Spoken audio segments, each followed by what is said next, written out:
Welcome back to the Privacy Legislation in Canada presentation by Business Career College. Next, we're going to take a look at the Personal Information Protection Act. Now, this is an act that replaces PIPEDA in certain provinces, as we discussed earlier. So we're going to focus most directly on BC and Alberta for this section of the presentation, although there are some implications for other provinces as well. So in Alberta and BC, both provinces have an act named Personal Information and Protection Act, or PIPA for short, and PIPA protects personal information under provincial legislation. Now, a similar act was passed in Quebec, which is the Protection of Personal Information in the Private Sector Act, and the federal government declared that all three of these acts are substantially similar to PIPEDA and will apply in these provinces instead of PIPEDA. In Ontario, the Personal Health Information Protection Act has been deemed substantially similar to PIPEDA, but only in regards to health information. So when we talk about PIPA, we're talking about all personal information in Alberta and BC.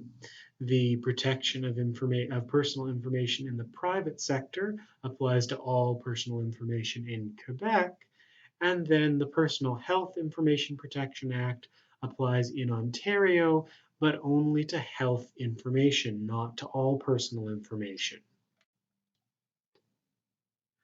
So the principles that PIPA is based on are the same principles that PIPEDA is based on, which is why the federal government deemed the act substantially similar to PIPEDA. We'll take a detailed look at these principles next. One of the key differences is in PIPA, the word organizations is used more heavily than you would see in PIPEDA. So under PIPA in both Alberta and BC, organizations are accountable for the protection of personal information that is under their control. The purposes for which the personal information is being collected must be identified during or prior to the collection. So that's just the same as we saw with PIPEDA. You have to explain why you're collecting the information. The third point here is talking about consent. So just like under PIPEDA, you have to have consent to use or disclose or collect any personal information. The fourth principle that we look at is that personal information can only be collected for the reasons, again, that you are collecting it for. So if you're taking an insurance application, you can only, again, use that information for the purposes of an insurance application, not for other business purposes. Additionally, personal information must be as accurate, complete, and up-to-date as is necessary. One of the differences in PIPA over PIPEDA is a symptom of when it was written. PIPA is a more recently updated act than PIPEDA. So in PIPA, there's a large focus on consumers having access to their information at any time, barring specific regulatory times when they can't have access to it, and allowing individuals to update their information whenever they need to update it, so that all of the information is always correct. PIPA goes on to talk about the fact that personal information must be protected by adequate safeguards. So as we were talking about best practices under PIPEDA, again, you would want your information that you're collecting to be protected with passwords, or if it's in a physical file, to be kept in a locked location. Organizations also have to share their privacy policies and practices with individuals who have information stored with that organization. So if you have a client who wants to know what your policy on protection of information is, you do have to provide them information on that within a timely manner. As I was saying before, one of the key differences here is a heavier focus on access to personal information. PIPA is on providing individuals with the right of access to their personal information about themselves, except for some exceptions as specified in statute, so in law. And then organizations must provide the means for an individual to challenge your compliance to the above principles.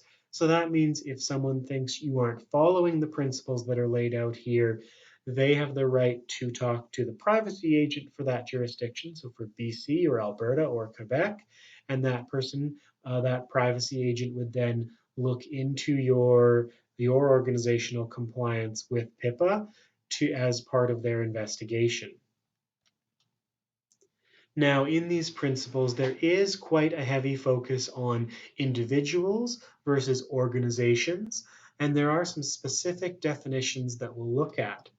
The definition of an organization is a little bit different in every jurisdiction, but it may or may not be an incorporated body. It may be an individual acting in a business capacity.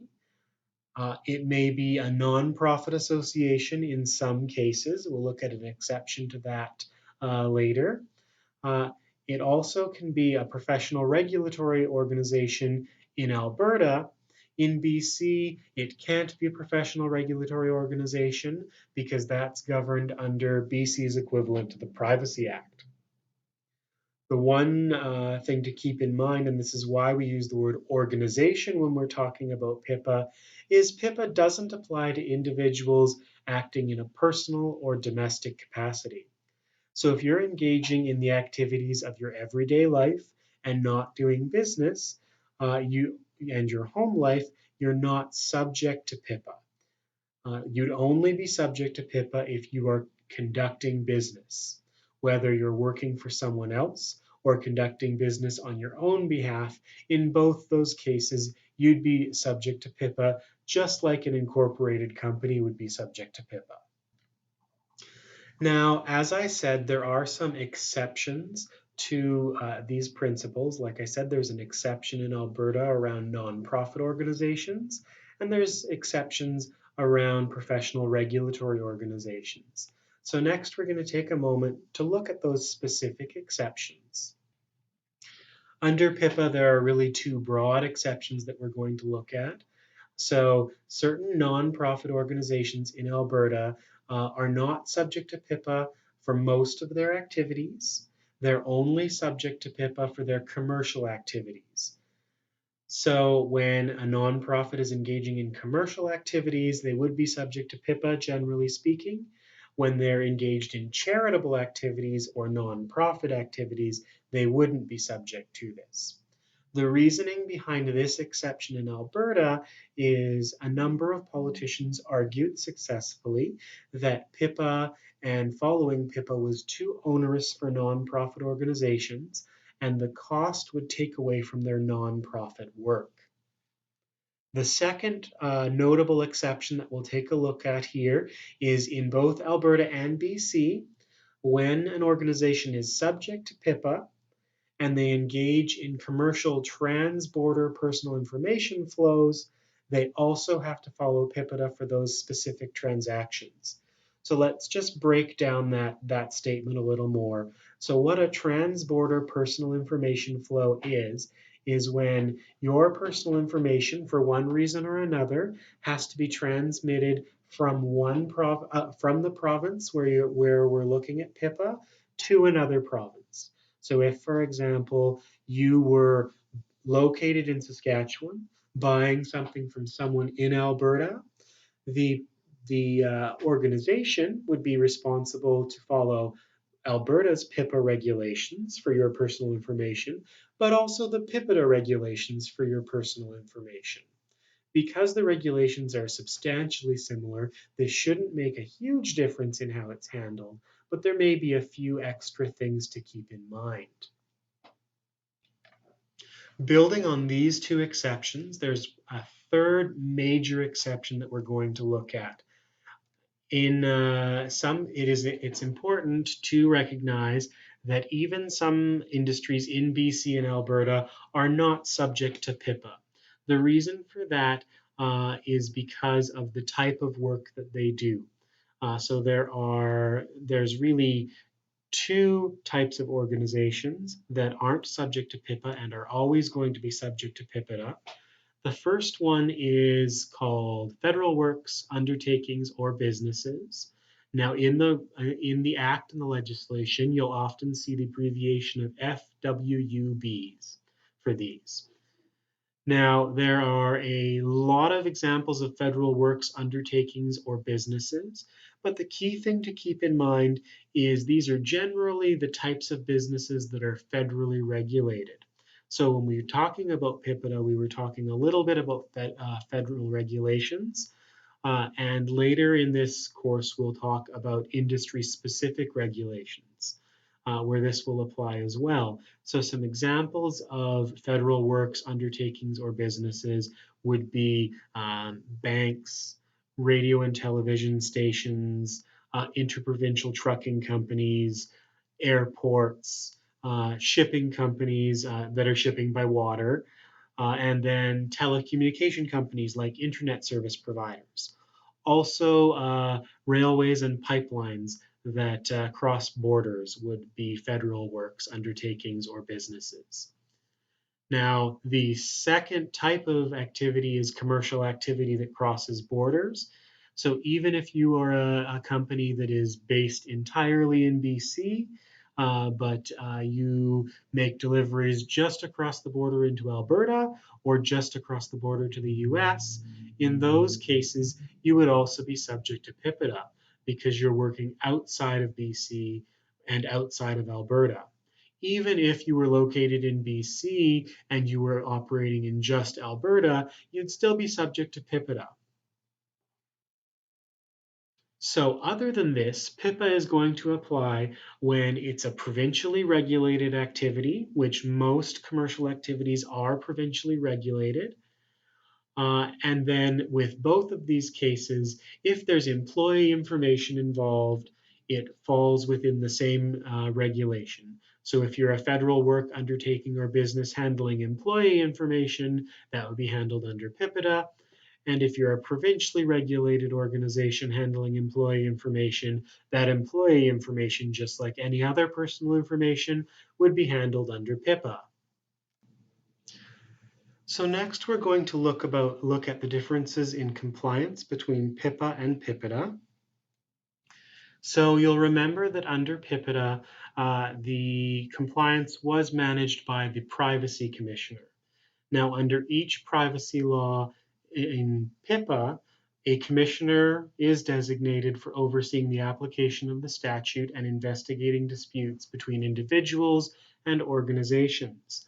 Now, that organization that manages compliance is different in each province. So in Alberta, it's the Office of the Information and Privacy Commissioner of Alberta. In BC, it's the Office of the Information and Privacy Commissioner for British Columbia. And in Quebec, it's the Commission d'accès à l'information de Québec. So really, in all cases, it's just a variation on saying Privacy Commissioner. So it's the same title in each of the provinces. And now we're going to take a quick look at what enforcement looks like in those provinces. And again, it's very similar to PIPEDA. So the privacy officers for PIPA can investigate breaches of the Act. They can report violations of the Act, and they can suggest remedies for poor conduct, just like we saw under PIPEDA. Again, the privacy officers aren't issuing fines to organizations. They're focused on improving the behavior and making the public aware of what individual organizations are doing in terms of their conduct around privacy. But also, like under PIPEDA, individuals can use the court system to take legal action against organizations if they're in violation of PIPA. Now, just like with any piece of legislation that we're going to look at today, we want to look at ways that we can simply and easily help you avoid these enforcement actions under PIPA as well. So we've put together some best practices, and you'll recognize these as similar to the best practices that we looked at under PIPEDA. So the first best practice that we're going to look at, again, is protect the information that you're entrusted with. It's important that you respect your clients and your customers and your employees' privacy. And you can show that you respect that by keeping that information secure and protected. So just like we talked about under PIPEDA, physical files should be secure. That means when they're not in use, they should be put away in a secure area, and they should be kept locked up when they're not at use in times such as overnight. If you are actively using them, you can have them out, but they should always be under your supervision and under your custody. That's one way that you can ensure your customers understand your desire to respect their privacy. When we're looking at electronic records, we want to do the same thing. We want to keep those files secure. So your computer itself should always be password protected if it has client documents on it. If you're keeping the personal information in a Word document or a spreadsheet or a database, that instrument should also have a second password on it. That makes certain that that information is extremely secure and that only authorized individuals should have access to it. When you're talking about computers and databases, remember that if your information is stored in the cloud or if you have a removable device, those should also be kept secure. I'd also like to take a minute to reflect back on the idea of a culture of confidentiality again. So the same principles that we talked about before under PIPEDA would apply. You as an organization need to have a privacy officer, someone that's responsible for following PIPA, and someone that encourages that culture of confidentiality and is a champion for confidentiality and privacy within your organization. When it's a person who truly cares about that and truly understands why that's incredibly important to a customer, it's going to be easy for them to focus on doing privacy and confidentiality right in your organization. And then always remember to review every chance that you get, confidentiality and any changes to the regulations that are out there. The third point that is extra important under PIPA because of its focus on access to personal information by the people that provide the information is openness about your practices. So any individual that has personal information stored with you, like we said, can request access firstly to whatever information you have stored about them, and you need to provide that access to them so that they can see that their information is correct and up to date and stored properly. Secondly, you also have to provide access on request to your policies and procedures regarding how you store that personal information. This is why it is best when you're in a PIPA regulated province or in any province really to have written policy and procedure around personal information, how it's going to be treated, collected, and used. By keeping those three broad best practices in mind, you can always be sure that you're protecting yourself against potential problems with privacy legislation violation, specifically around PIPA. Because just like with PIPEDA, even though there isn't necessarily a direct financial penalty, there is the potential of court action out there, and you want to maintain that strong responsibility and that strong reputation with all of your clients.